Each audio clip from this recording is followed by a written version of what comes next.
ცხოვრება აღმოჩნდა ასეთი, რომ საკმაოდ მკაცრი იყო ჩემი ბავშვობა, ძალიან ტრაგიკულიც კი იყო და მე დავინახე როგორ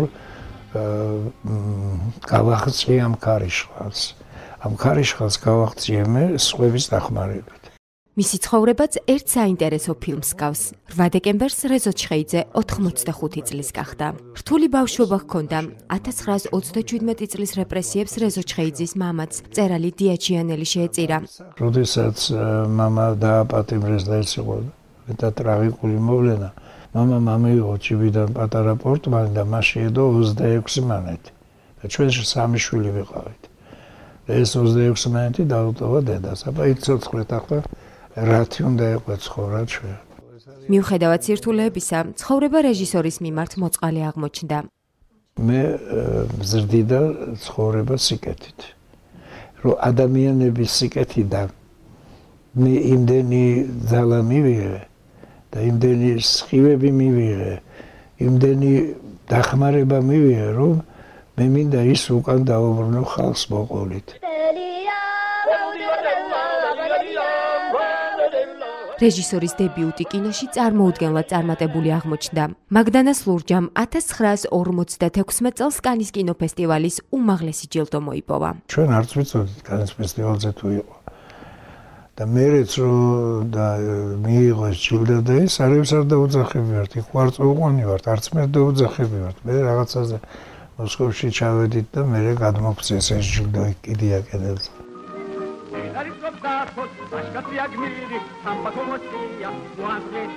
ჩვენი ეზოს გადაღებებისას თავადაც ახალგაზრდა იყო, მაშინაც ზუსტად ისე ძლიერად უყვარდა როგორც ფილმის გმირებს.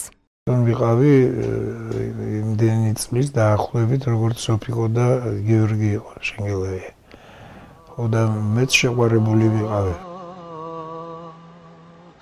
როგორ გამახარე შედალოცი. ჯარისკაცის მამა ძალიან მიყვარს, მაგრამ ეს ალბათ ყმაწვილობასთან როა დაკავშირებული თორა. ისე ახლა საყურებლად რო დავждდეს ჯარისკაცის მამა მისჩევნია შეიძლება, მაგრამ იქ რაღაცა იმ ეპოქას ხედავ, რომელსაც კაცი ხვდებოდი. სცენარი ფილმისთვის სტალინი უკვე წლებია მზად აქვს, თუმცა გადაღებები ჯერაც არ დაწყებულა. ეს ფილმი რეჟისორის განუხორციელებელ ოცნებას უფრო ჰგავს. საქართველოს არ არის სტალინისადმი განწყობილი, მიაჩნიათ ხანდახან მოვალატესაც უძახიან. მე მყავს ქალიშვილი თამრიკო, რომელიც ვერ უხსენებს სტალინის სახელს. და მე ვერც თამრიკოს უღალატებ და ვერც საქართველოს სცენარი მიდევს, მე გამზადებული სადაც წავალ დამაკ.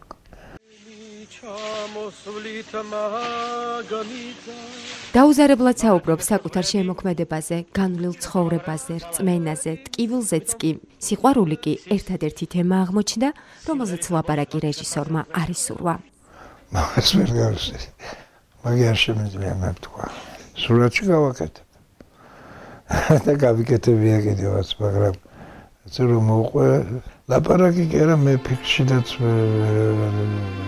მივდივარ ხოლმე. იმდენად ტკივნეულია მე ასე ვიტყოდი. ბედნიერად თქვა ბედნიერი კაცი ხართ? ალბათ კი. უთქვას კაცმა